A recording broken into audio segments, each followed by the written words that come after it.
All right, we're gonna call a meeting to order at this time.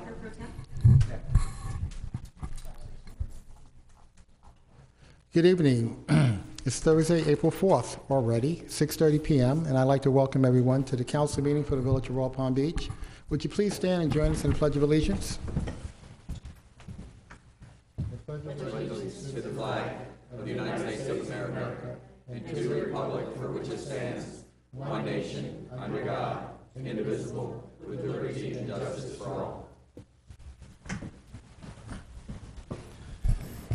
Okay, Diane, please let the record show that all members of council are present. Yes, Mayor, I will.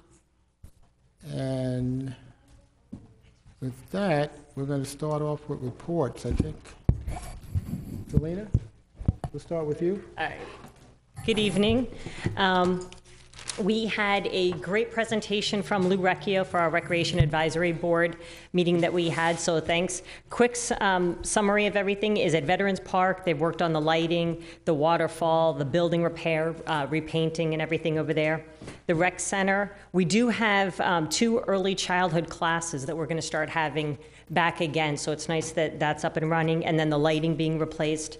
Throughout various parks, we have new playscapes, and what's nice is that they have the sensory and motor skill playscapes in them. So thank you, Councilman Valentis, for bringing that up so that we were able to get that done. And then they're going to be replacing various benches as well. Senior programs, they talked about that they're going to do a technology workshop. They do various lunch and learn programs. Again, we're going to do the Senior Expo, and they're going to have the Silver Sneakers program now as well. A few other things that he brought up were there's a multiple sclerosis support group that they've started, and then he also discussed the signature events that we do, which are the Rocktoberfest and Winterfest, and how those are growing as well. And I believe we're going to vote on that today, but he also brought up the bicycle and pedestrian wayfinding. So it's a nice map that'll be on our website so that you can access the entire village through our bike paths and walking paths. I also attended our Business Development Board breakfast that they have, and they talked about this last year, that $7.9 billion annually in revenue from tourism in Palm Beach County.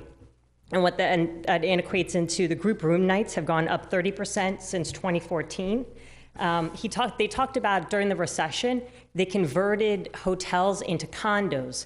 So the supply was down, and now they're in the process of building them. There are 21 current projects in Palm Beach County building, which equates into 2,900 rooms, and 100 tourists in the area equals 1 permanent job. So it's great to see when they do the comparison in that way. Most relocate, look to Florida as a good place to live and grow their career. And Palm Beach County competes most with Orlando, Tampa, Miami, and Jacksonville in the state. So they always compare us with those 4 places going through. The workforce housing, the most that they're willing to drive or commute is 20 minutes. So what's nice is that I brought that up to them is we're pretty much 20 minutes away from downtown West Palm. So when they work out there, they can certainly live in the area.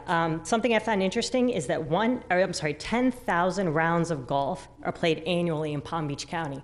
So that's something that we've talked about is the golf industry recently. And then the biggest growth of industries in Florida is life science and technology. So those are going to continue to grow, and they're looking to Florida to continue for that. Thank you. Good. Cool. Richard. Just wanted to report, last Saturday I attended the Relay for Life, and Councilman Homero was there as well. And to let everyone know, I believe it's next Wednesday and Thursday we have our strategic planning session. Am I right on that? Yes. Okay. So that's it. Jeff. So last week I spent 3 wonderful days in Tallahassee, and that was for the Florida League of Cities Legislative Action Days. There were actually 250 elected officials from throughout the state cities. So there were a lot of people up there engaging with the elected officials. Actually, we outnumbered them.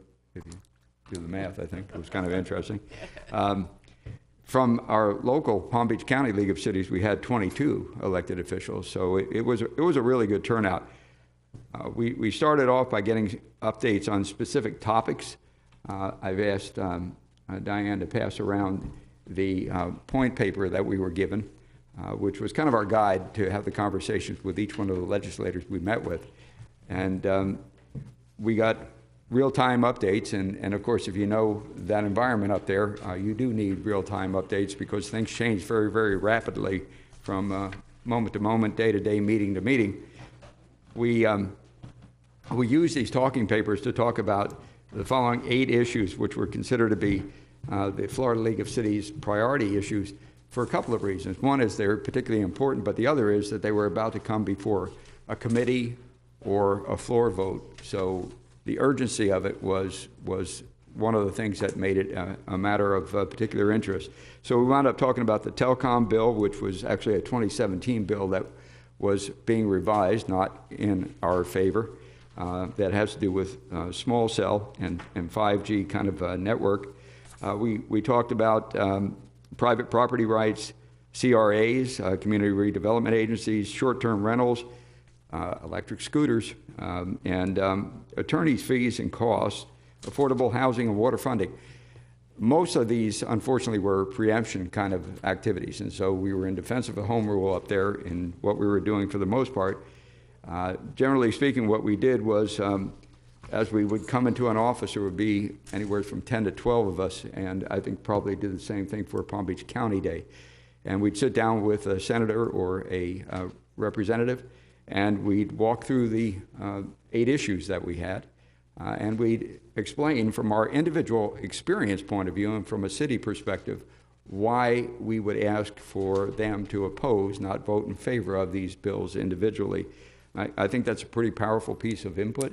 I think it actually has good positive effects, but certainly don't want to be totally negative, and so there were a couple of positive aspects of the bills that we were talking about, or the legislative pieces that we were talking about.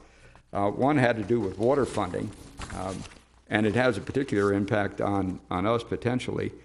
Some of the water funding projects that were being proposed to be funded were things like septic to sewer. And as we talk about algae and things of that nature, moving as many properties as possible over to public sewer from septic is, I think, a contributor, and I think most people believe that, to the algae problems that we're having. But money on that was a good sign, and so was money being earmarked for stormwater grants, one of which, of course, we seek from year to year, and we've received some money last year, and so far this year there's some money being identified for our continued canal dredging. So there are individual interests, there are statewide interests, county interests that all get served by these trips.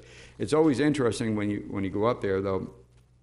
Sooner or later you're going to learn something about what goes on inside or the inner workings of the legislature. I did not know until this time around that the bill numbers are significant for a lot of reasons. One of the reasons is that the lower single-digit bill numbers usually are bills that have support of the House or Senate leadership, which makes them more likely to be passed. Which, when it comes to bills that actually preempt our authority, that's not good news. And unfortunately, there are a number of those, one of which is House Bill 3, which would eliminate local government's ability to regulate businesses. And you might say, well, okay, so, well, one of the things that we do is we deal with things like noise ordinances.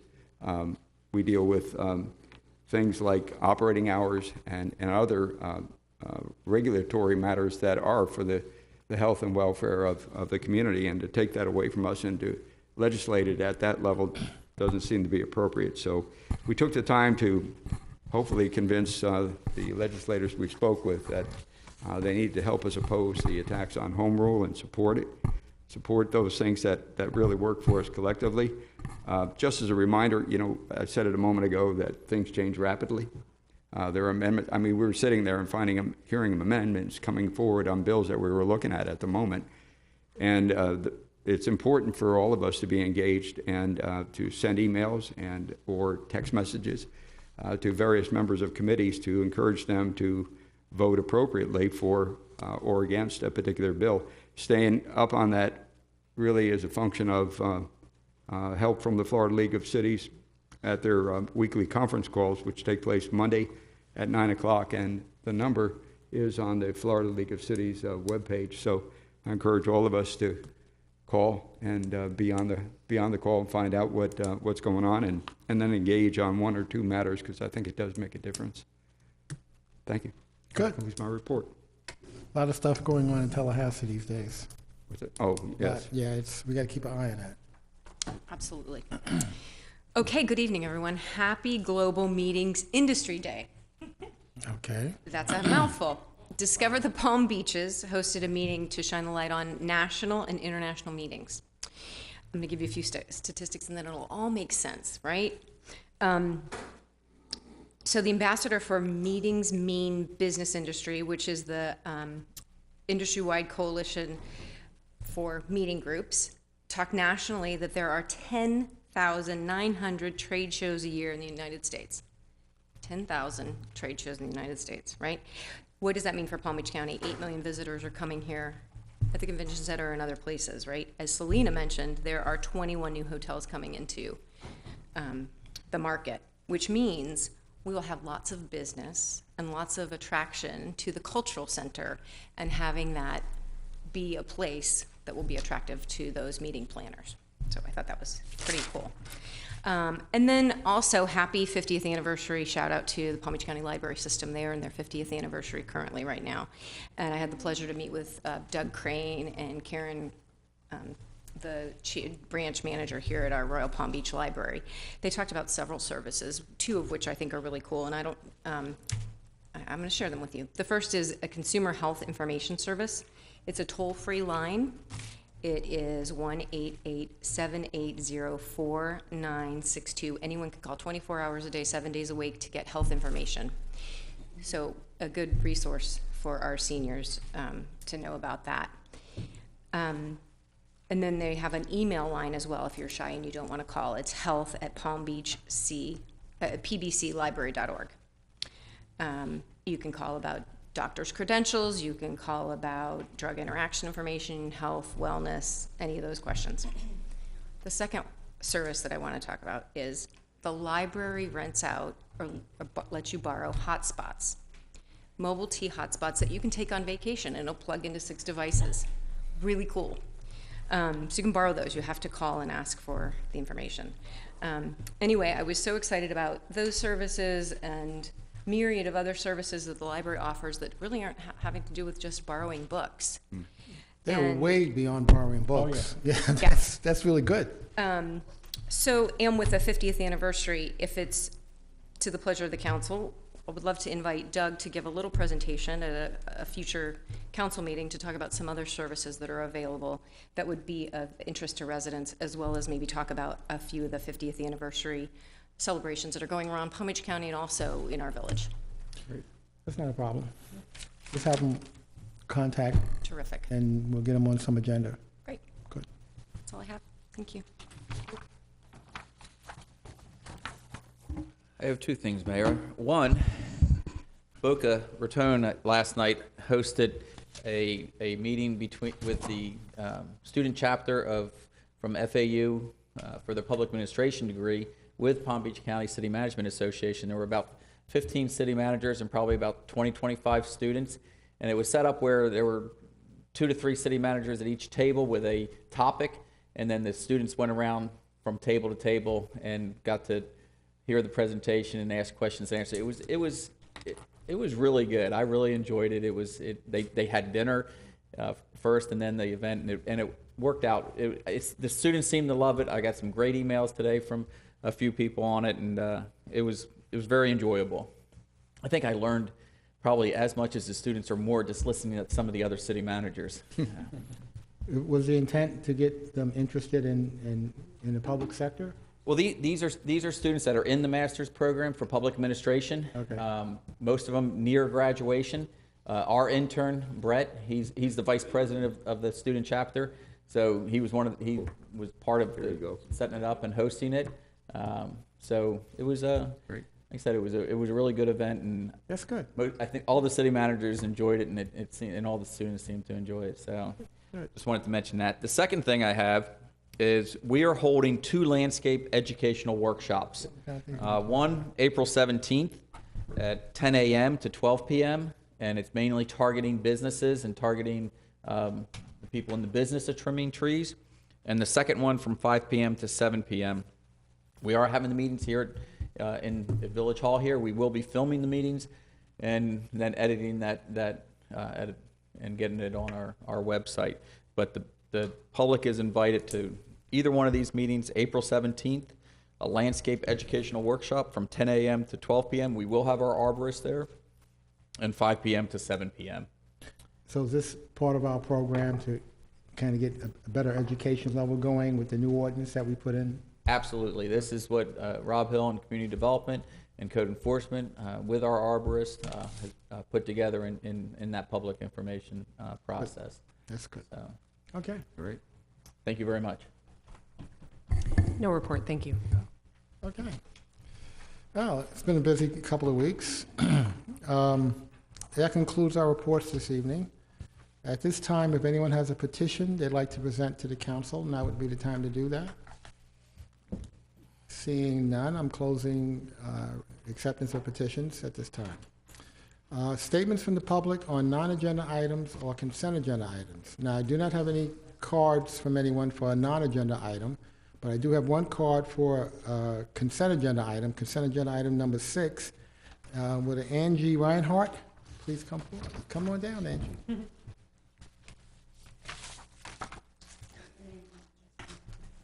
My name is Angie Reinhardt, and I live at 2 Greenway Village North, number 210. I'm here because I am the contractor and business owner of Early Childhood Adventures, which was the contractor at, sorry, I get nervous, at the rec center prior to it being shut down.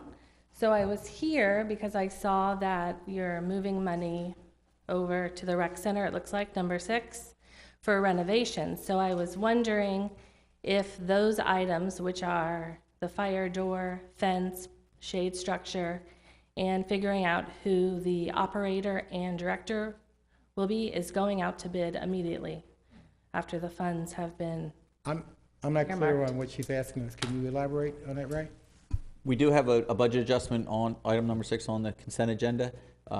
Once we get that authorization, we will authorize our architect to do up the drawings, and then we'll get that out to bid. I do not know the schedule. It will not be immediate. Well, what will be immediate is authorizing our architect.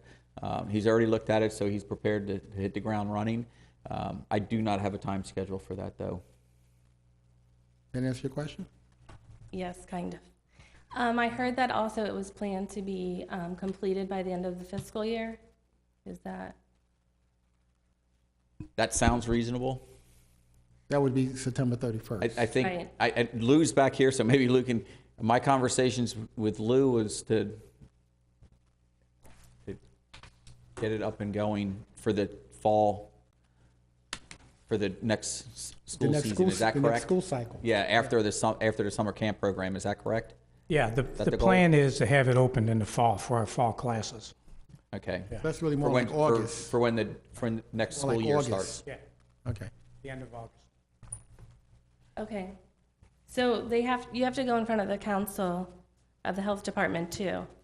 So I was just trying to get everyone on the same page, as they need to have all the paperwork and the inspections like finalized and okayed 6 weeks prior. So that would put us end of July if we're thinking of opening for fall. Okay. All right. Thank you. Okay, thank you. Thank you. Okay. Good. If I can, just Go ahead. like the manager said, the architect, we're all ready to go. Once we get this approval, he's ready to start the process. Okay. The goal is to get things done as quickly as possible, obviously, so thanks for your update on that. You want to add anything else? That's it? Okay. I have no other comment cards on consent agenda items, so if anyone else would like to speak on the consent agenda item, now would be the time. Seeing none, I'm closing public comment then to non-agenda items and consent agenda items. And with that, Diane, could you give us a consent agenda? Yes, Mayor, thank you. Number 1, approval of the minutes of the council annual organization meeting and council regular meeting of March 21st, 2019. 2, adoption of resolution 1908, a resolution of the Village Council of the Village of Royal Palm Beach, Florida, approving the bicycle pedestrian network wayfinding project as proposed and committing to fund ongoing operations and maintenance through the useful life of the project.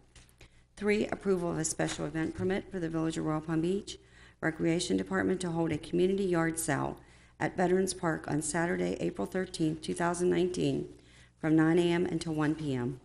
4, approval of a special event permit for the Village of Royal Palm Beach Recreation Department to hold a Cultural Diversity Day at Commons Park on Saturday, May 11, 2019, from 1 p.m. to 8 p.m.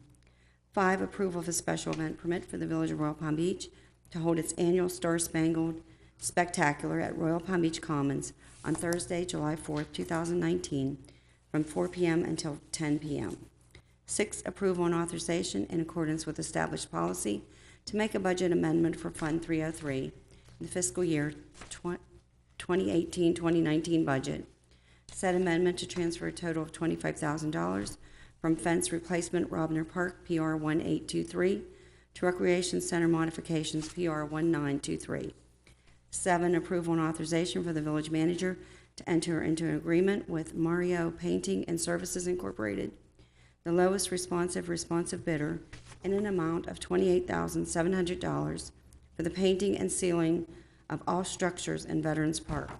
This project, PR 1813, is budgeted in account 302-7200-572-6299. 8, approval and authorization for the village manager to enter into an agreement with Bespoke Construction Management, LLC, the sole responsible bidder, in an amount not to exceed $251,000 for the renovations to the Sporting Center, 3rd floor, project PR 1819, budgeted in account 302-7200-572-6299, along with the painting of the exterior trim, project PR 1912, budgeted in account 303-7200-572-6299. Okay. If there are no comments from members on council, I'll look for a motion on the consent agenda. Can I pull item number 2 just for a brief description? Okay, I look for a motion on consent agenda items 1 and 3 through 8, and we're going to pull number 2 for discussion. So is there a motion on the other items? So moved. Second. We have a motion and a second for consent agenda items 1 and 3 through 8. All in favor? Aye. Any opposed? We have no opposed. Diane, please let the record show that consent agenda item 1 and 3 through 8 was approved 5-0. And go ahead, comments, quick discussion on agenda item, consent agenda item 2. There he is. So I wanted to ask our village engineer to talk a little bit about the wayfinding project and our bicycle and pedestrian network. Basically what this involves is creating kiosks at key locations in the village that would have maps with mileage destinations throughout our network. It would add shade structures along the FPL corridor, some pavilions, benches, that type of stuff. And really just there'd be mile markers along these bicycle corridors and hopefully raise awareness to the network and show people that it really is only about a mile to a lot of places within the village, and hope to reinforce the network that we've been building and investing in over the last 20 years. So. Well, that's great. I think it's a good step in the direction of what we tried to do was connect parks to parks and even at some point in time provide some shortcuts kind of a thing to allow people to, with the wayfinding signs, they know to turn left here if they didn't want to take a longer ride to be able to get to point B. All of which hopefully will encourage people to get out, walk, use their bikes and that kind of thing. Do you know how many miles of bike paths and lanes we have? We just had that the bike month resolution. I don't remember offhand the exact number. I think we're right around 100 miles total. So I mean, it's We have a lot. pretty remarkable though, and it's a well connected kind of a. It really is, and it's well connected, and hopefully people and people may not be aware of neighborhood parks, and this will allow them, as they're riding this bicycle network, to maybe turn off into one of those community parks and check it out. So, and Great. and also the restaurants and businesses that are on this network. So maybe encourage people to ride their bikes to dinner or something different to get them out. And join us at the next bike rodeo too, right? Correct. Okay. All right. Well, thanks very much, Chris. I appreciate that. Chris, just one other question. Allocation funding for this, we're receiving grant funds for this? That's the goal. Okay. And that will drive the timeline. These are pretty long-term. I know. It's from now probably about 3.5 years to notice to proceed. So it is a process. So, Okay. Well, but and we actually did the presentation for this grant today. So and if we qualify for these grants, we need to go after them as we have done in the past, so that's good. correct. And we actually just did get our lab certification for 2 other projects. One, the ADA improvement one, and the FPL pathway lighting project. So. That ADA certification is a very important one. especially And that actually, nowadays. we'll be advertising that probably within the next week, so that's. Okay. Great. Thank you. I'd like to make a motion to approve consent agenda item number 2. Second. We have a motion and a second for consent agenda item number 2. All in favor? Aye. Any opposed? We have no opposed. Diane, please let the record show that consent agenda item number 2 was also approved 5-0. So that completes our consent agenda this evening. We'll go now to our regular agenda. And it's that time of the year, we're going to get updated from our local District 9 Captain Naox on how things are and how safe we are in the village of Royal Palm Beach. We are safe, sir. Mayor, Vice Mayor, village council members, Manager Liggins, I thank you very much for allowing me the opportunity to present the District 9 2018 annual report. Before I proceed, I'd like to acknowledge some of the members of my staff I have in my room, in our room. I have Lieutenant Ferrante here, who's the Assistant Commander, Executive Officer of the district. Section Manager Diane Smith, who's our Community Outreach Coordinator, among other things. And Criminal Intelligence Analyst Harry Hook, who helps every year to compile not only this, but the semi-annual report, crunch the numbers, and verify the veracity of what we're getting pushed down to us from FDLE and FBI. I'd also like to take a moment to acknowledge the wonderful working relationship I enjoy with all of you, especially with the village manager. He has an open door policy with me. Whenever something comes up or there's an issue, he provides me plenty of face time and ample opportunity to discuss the issue with him, and I really enjoy that opportunity to do that, and Ray, I thank you very much for that. All right, community events.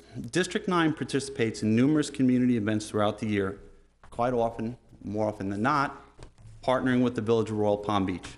For example, we have attended neighborhood HOA and Crime Watch meetings throughout the village to include the Willows, La Mancha, and Counterpoint Estates. Once again, we've participated in the annual Unified Food Drive, where 750 turkeys and over 19,000 food items were collected, as we again partnered with the village, area schools, Publix, Bluebell Ice Cream, Sunny 107.9 and 850 WFTL, as well as County Ice to feed those in need in our community. We continue to hold community meetings with principals and clergy. We also attend HOA and COP meetings throughout the village to ensure we continue to communicate with our partners. Another very important aspect, Community Observer Patrol. Throughout 2018, District 9 Community Observer Patrol volunteers provided 5,438 volunteer hours to operations within District 9. The value of this patrol, if calculated at minimum wage, equals $46,005. These hours include 19,103 of patrol miles, 2,160 park patrols, 99,429 business checks, assistance at 18 motor vehicle crash scenes, aid to 13 disabled motorists, the issuance of 107 handicap parking citations, and 54 parking warning citations. The Police Athletic League. PAL Boxing is our free recreational program available 5 days a week to boys and girls ages 11 to 17. In addition to boxing and physical training, the program offers mentoring as well as homework assistance for those who need it. We had 105 active individual participants in the PAL Gym in 2018 with a total of 1,588 visits. As in years past, we continue to actively promote and recruit for this program. In 2018, PAL boxers participated in events in Miami, in Fort Pierce, in Okeechobee County, and we also had boxers spar in 3 different events. Our support statistics. District 9 is one of 4 designated areas in the county that provides fingerprinting. In 2018, District 9 processed 1,084 requests for fingerprinting services. We also picked up 136 truants who were returned to school. The mounted unit provided 58 hours of horseback patrol in the village. Bicycle-equipped deputies provided 302.5 hours of patrol time. Marine-certified deputies provided 32.5 hours of marine patrol, and our lobby deputy processed over 403 pounds of unwanted prescription drugs. District 9 calls for service. Calls for service are used to depict the number of calls received from the community desiring our service. By dividing the village into different geographic sectors, the Sheriff's Office is able to deploy efforts as needs and patterns dictate. The computer-aided dispatch system, which is also known as CADS, captured a total of 90,504 incidents last year. Of those 90,504 incidents, 68,494 were proactive calls, such as business and residence checks, traffic stops, and other miscellaneous police-related functions. The remaining 22,010 were law enforcement calls for service. In other words, that was accidents, public calling us, hey, we have a domestic, we have a burglary, we have an auto theft, those type of calls.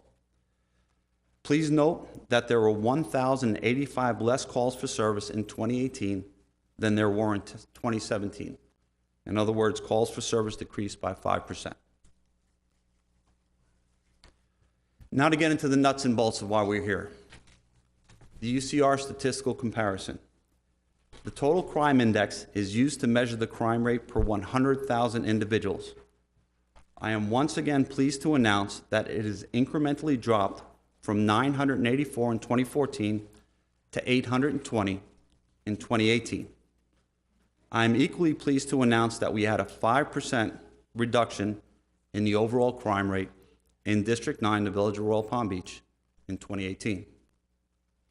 Now I'm just going to go ahead and briefly touch on the 7 categories, what we had and what they were. The Uniform Crime Report, or UCR, captures 7 major crime categories. They are: number 1, murder. There were 2 murders in the village during 2018. Both were very tragic. The first one involved a domestic violence situation in the North End. It occurred inside. There was nothing that the police could have done to prevent it. It just was one of those tragic situations where, for reasons still unknown, a daughter attacked her mother and it just ended fatally. The second incident, as we know, happened behind Hillary's in the middle of the year. That, once again, was, without going too far into an open investigation, what I would call a targeted homicide. What I want to tell the mayor, the members of the council, and anybody listening tonight, the Village of Royal Palm Beach is a very safe place to live. None of the people that were involved in these crimes were visitors to the Village of Royal Palm Beach that were here shopping or people just going about business. Like I said, the first one was a domestic violence situation.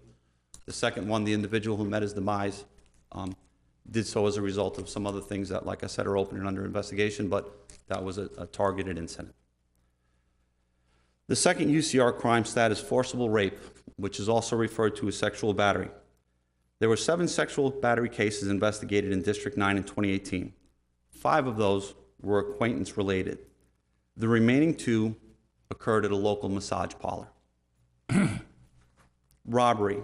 There were 9 in 2018, a 55% decrease from 2017. Aggravated assault. There were 43, a decrease of 15.7% from 2017. Burglary. There were 24, a decrease of 60.7% from 2017. Larceny, including auto burglary. There were 690 reported larcenies, an increase of 4.1% from 2017. And motor vehicle theft. There were 61 in 2017 and 45 in 2018, a 26.2% decrease from 2017. Now that I've given a brief overview of the categories and the statistics, I'll provide you with a more detailed breakdown about some of the UCR crime statistics. Robberies. Of the previously mentioned 9, 4 were cleared by arrest, 3 are inactive, 1 remains open, and 1 was exceptionally cleared. Of the 9, 2 were narcotics related, and the victim knew or was familiar with the suspect. 6 were snatch and grab robberies, and 1 was an armed robbery to the 7-Eleven. Now, just to elaborate a little bit, in years past, and I've been doing this for almost 32 years now, if you were holding your cell phone and someone came up to you and snatched it and ran, that pretty much was a petty theft. But some of these incidents grew a little bit more violent, so the Florida legislature deemed these now to be robberies, and they're considered snatch and grab. So the term itself, robbery, is applicable, but it doesn't always indicate there was some type of act of violence. It could be someone coming up to you, snatching your purse out of your hand, and running. It doesn't necessarily mean your traditional someone holding a knife or threatening violence against the person of another. Larceny incidents. There were 690 reported larcenies in 2018, 27 more than reported in 2017, for an increase of 4.1%. Of the 690 larcenies, 205 were shoplifting cases. That number rose from 170 in 2017 for an increase of 20.6%. Out of shoplifting incidents, 49 occurred at Target, 26 at Walmart, 20 at Lowe's, 15 in Costco, and 10 at BJ's. These shoplifting cases accounted for 58.53% of all shoplifting cases. Also included in reported larceny incidents are vehicle burglaries, which I will cover momentarily. Residential burglaries. There were 16, 25 less, or a decrease of 61% from 2017. This marks the 7th straight year that we have seen a reduction in this crime. From 2014 to 2018, there has been an 84% decrease in residential burglaries. Vehicle burglaries and auto thefts. Vehicle burglaries accounted for 256 of the 690 reported larcenies. Of those 256 vehicle burglaries, 169, or 66.1%, were the vehicles that were left unlocked. Additionally, there were 61 auto thefts in 2017 and 45 in 2018. Of the 45 thefts, 36, or 80%, involved keys that were either left in the vehicle or in an unlocked vehicle parked adjacent to the one that was stolen. Traffic. The top three, that was my New York coming out, top 3 crash locations in the village were determined to be State Road 80 and 441, which had 4 fewer crashes in 2018 than 2017, for a reduction of 3.8%. State Road 80 and Crestwood Boulevard, which had 19 more crashes in 2018 than 2017, for an increase of 27.1%. And Okeechobee Boulevard and Royal Palm Beach Boulevard had 9 more crashes in 2018 than 2017, for an increase of 15.8%. Those increases at these 2 intersections notwithstanding, overall we had 1,573 crashes in 2018, which was 51 fewer than we had in 2017, an overall reduction of 3% of traffic crashes in the village. Deputies issued 4,166 citations and 11,306 warnings. The District 9 Street Team. The street team consists of 4 deputies and 1 sergeant. They are utilized for crime suppression, problem solving, and support for road patrol. In 2018, the street team made 222 arrests, resulting in 98 felony and 57 misdemeanor charges. They also made 67 warrant arrests. They conducted 435 traffic stops, issued 114 citations, 202 warnings, and completed 215 field interview reports. All of these numbers, it should be noted, have increased from 2017. Additionally, they authored and executed 6 search warrants and assisted with an additional 11 search warrants. The District 9 detectives. Together, the 3 District 9 detectives were assigned 359 cases. They made 101 arrests and had a case clearance rate of 30.36%. That rate is quite impressive if you consider that the national clearance rate is 19.7%. So my hat's off to them for the great job they do and continue to do. Quality survey. As a means by which to gauge the public satisfaction with the services rendered by District 9 deputies, surveys were mailed to 480 people who requested our assistance. Of those 480, only 93 responded. Of those 93, 95.70 rated us as excellent, while 4.30 rated us as good. And just to briefly touch on some of my goals, and my goals have pretty much stayed the same throughout the years. That being that crime prevention through public awareness is an issue for us. A lot of the crimes that we're encountering have to do with people just leaving their cars unlocked. Year to date, and myself and the lieutenant and section manager Smith go over these numbers on a weekly basis. This year compared to last year, we're down in auto burglaries. But if the trend of people leaving their cars unlocked continues, it's going to be a problem. Last week alone, I think we were hit with 7 auto burglaries in one section of the village. 7 of those vehicles were left unlocked. 1 had keys in it, was subsequently stolen. I've taken the electronic message boards we have and we've moved them strategically throughout the village in areas we believed or knew might be highly traveled by people who would come into the village to victimize us. Despite that, reverse 911 calls and magnets and actually leaving notes on cars, this still continues to be a problem for us. Additionally, as I noted when I went over the traffic crash statistics, we noticed an increase at 2 of the 3 of our intersections. In an attempt to try and be strategic and maybe put some traffic assets out there, I asked our criminal intelligence analyst, Harry, to go over what caused these accidents so we can try to thwart them. Were they red light runners? Were they people that just weren't paying attention? At Southern 441 and Royal Palm Beach Boulevard in Okeechobee, the 3 main causes of the accidents were rear-ending, side-swiping, which was turning improper lane change, and number 3, improper turn. And at Crestwood, number 1 was rear-ending, number 2 was improper turn, and number 3 was side-swipe. That being said, I'll be more than happy to answer any questions the council might have of me. Any questions from everyone on council? No? Richard? I just have a comment, and great job with the cop program and the citations for the handicap spots, because I know I have a disabled younger brother, and my mom gets a little too crazy when she sees people parking there illegally, so I can go tell her now, look what we're doing in Royal Palm, Mom, because, you know, it's a problem when people need the wider spaces to get in and out of a wheelchair, and, you know, I see FedEx guys and delivery services doing that all the time, so I'm glad we have that asset out here, and it's not just officers doing that. Yes. And some of the stuff you talk about, it's funny, I see the other day, must have been around 8-something, one of our guys pulled off, there was a kid walking, maybe he was late towards the high school, but that truancy thing is, they're looking out for him, so that's good, keep up the good work. And thank you, and you know, I can't, nor can anybody sitting in this room take credit for this. This is the men and women who sit in the police cars and who sit behind the desks and interview people. This is where the rubber meets the road. And they take a lot of pride in their work, and they work very, very hard, and they really do, to keep these numbers down. And not only down, but to make them better in 2019 than they were in 2018. And as exemplified by this report, better in 2018 than they were in 2017. So thank you. I just wanted to make a comment, Captain.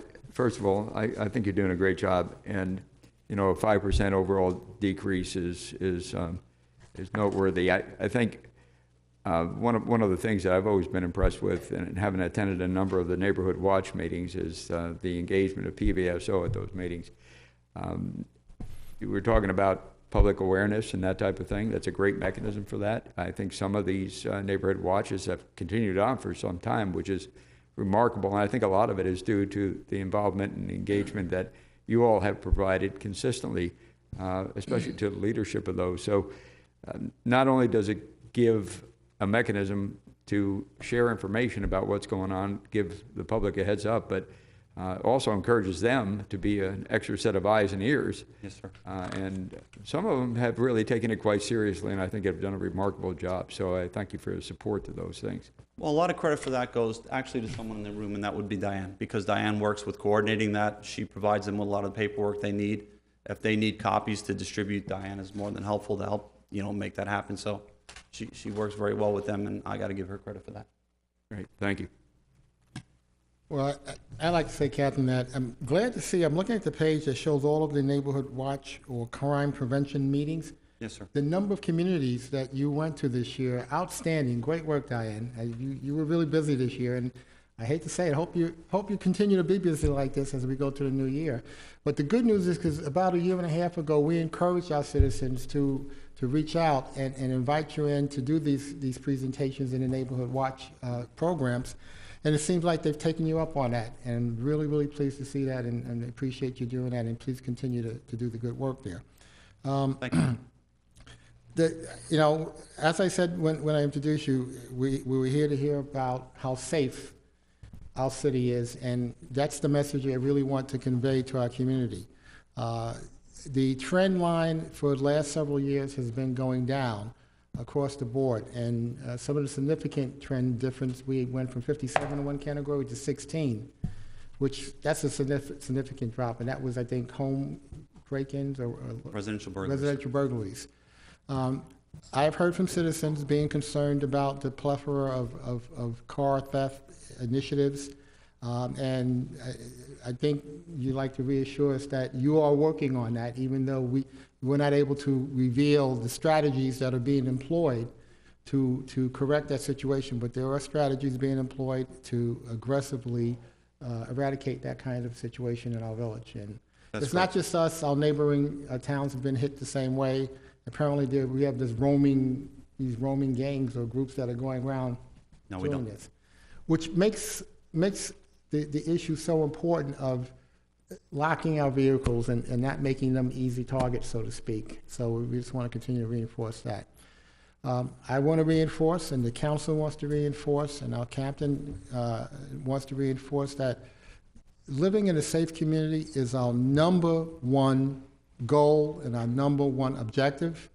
I feel good by saying, from a budgeting standpoint, we put our money where our mouth is. This is our most expensive but most important service that we're providing for the community, and we will continue to do that, and we will continue to be aggressive in that, keeping us safe. So if there are no other questions, I just want to make Dan, I go just ahead. wanted to make a comment too, and ditto on your team, your full team, getting out there, being in the community, having these crime rates really low.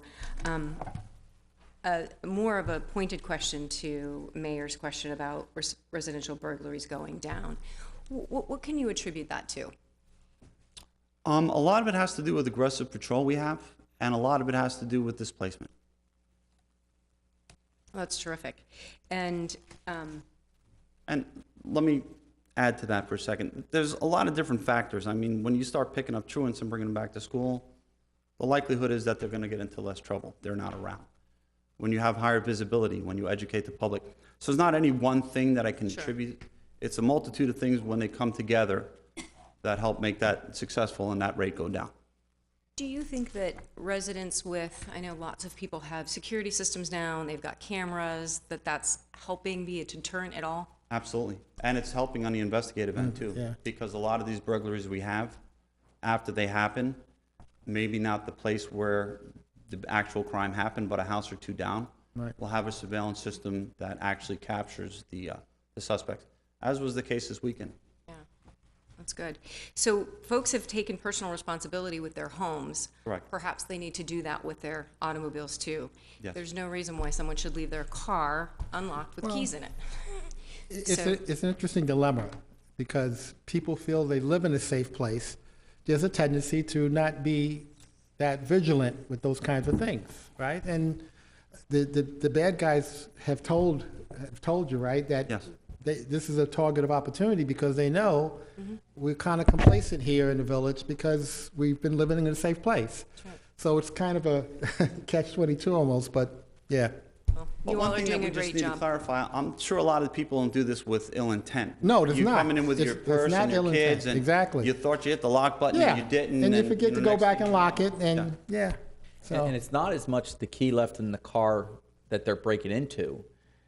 It's the fob of the car parked next to the car they broke into. Many people have two cars. Sure. Many of them will have their own fob or their key with them, and they lock their car and open, or sometimes maybe forget to lock, but they have the key or the fob to the other car in their car, and that's where that's how they get most of them. I mean, we've watched the videos of people going into cars, and what they do is if they go into one car and they see a fob, then they just hit the button, see where the lights are turning on, Yeah. and unfortunately, the videos show them very joyous after that. Well, we have to continue to fight it. Well, thank you for your report and all the hard work you all do. Thank you, Vice Mayor. You want to add anything else, Ray, or? You know, crime's not good. Every community would love to have no crime. 820 instances down from 863 instances the year before is the right direction for things to go in. Our police department is dedicated to take that even further. To put that in perspective of where that falls in the state of Florida, it does put us safety-wise in the upper 10 percentile. So that means that more than 90% of the cities in Florida will come out with a higher percentage of incidents. Being in the upper 10% is a good thing. That is something to be proud of. This police department, it wouldn't matter if they were in the upper 5%, they would still continue to get it lower. And that's what we're committed to doing. Thank you. Thank you, Mayor. Good. Okay, thank you very much. Thank you, sir. And Diane, we want to make this presentation available so citizens want to get to look at the numbers on our website. Very good. Okay, regular agenda item number 2 is the appointment of 4 residents to the Planning and Zoning Commission. And I'll turn it to the council liaison for that. Okay, so we have 4 folks to appoint here. First of all, I want to thank all of our planning and zoning commissioners who have served on the village, for the village. 3 of the 4 have asked to be reappointed, and I will make that recommendation that they be appointed. That leaves 1 vacancy. I received 2 applications from 2 very qualified candidates, both wanting to contribute in the best interest of our residents on the Planning and Zoning Commission. Recommending one over the other has been a very difficult choice, but I'm going to recommend, and put it in motion in a second, but I want to tell you about Gary. Gary Specht. He's lived in the village for 16 years, and he's a senior commercial title examiner. This is a specialized skill that I don't believe we have on the Planning and Zoning Commission now, and I think he'll add lots of value and perspective. So with that, I will make a motion to reappoint Ross Schillingford for another 3-year term and move alternate 1, Philip Marquis, to fill a regular seat. Both terms expire in 2022. And then move alternate number 2, Adam Miller, to the alternate 1 seat with a term expiring in 2022. And appoint Gary Specht to the alternate number 2 seat with a term expiring in 2022. Okay, we have a motion. Second. She made the motion, you're second. Okay. Second, yeah. A motion and a second, all in favor? Aye. Any opposed? Diane, please let the record show that the appointments for regular agenda item number 2 to the Planning and Zoning Commission were approved 5-0. Yes, Mayor, I will. Regular agenda item number 3 is appointment of 6 residents to the Recreation Advisory Board. Council liaison? Yes, thank you. And we did have 6 of the terms that are expiring. Those individuals asked to be reappointed as well. I did meet with the new applicants and expressed my gratitude to them applying and asked them to come and join us at meetings and get involved as well. But at this point, I would like to make a motion to reappoint John Rodorian, Dennis Siebert, Phyllis Katz, John Rufa, Carlton Brooks, and Leslie Leffer for another 2-year term to our Recreation Advisory Board. Okay, we have a motion. Is there a second? Second. We have 2 seconds, okay. We have a motion and a second. All in favor? Aye. Any opposed? We have no opposed. Diane, please let the record show that regular agenda item number 3, appointment of 6 residents to the Recreation Advisory Board, was approved 5-0. All right. Okay. If there are no further business this evening, your light's on. You want to speak? Oh, okay. If there are no further business from members of council this evening, we stand adjourned. Thank you. Thank you all.